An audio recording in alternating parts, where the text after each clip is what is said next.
Today, you need your ELA notebook, your pencil, and your copy of Plastic Pollution in Tampa Bay is Bigger Than Straws. Gather those materials and we'll get started. Readers, we all know the saying, practice makes perfect. Well, we want to make sure that sometimes we have time to practice something. We don't learn something new, we practice the same thing again so that we can get better at it. Sometimes it's in a sport, sometimes it's in a game you're playing, right? Sometimes it's in even a craft where you're working on doing something better.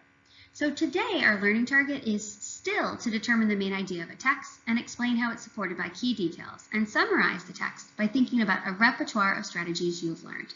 So we're going to review the same work from yesterday and you'll practice it on a new text today because, say it with me, practice makes perfect.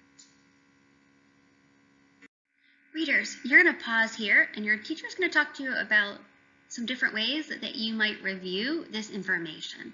Maybe you talk about it together, maybe you do some chatting, maybe you do some stop and jotting, maybe you do some collaborating. But stop and think about how you can review these strategies so you can get right to the work today of determining the main idea, explaining how it's supported by key details, and summarizing. Like I said, practice makes perfect. So today you are going to determine the main idea and summarize the text. Plastic pollution in Tampa Bay is bigger than straws.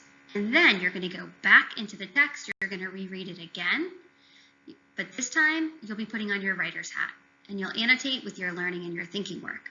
Don't forget to jot the gist. Think about source 1 and 2 as you read. And think, is there anything from source 1 and 2 that would help me to integrate information from all three texts in order to write about the subject knowledgeably? And are there any patterns I notice across all three texts? So first, main idea, key details so that you can summarize and then reread with your writer's hat by annotating. Off you go.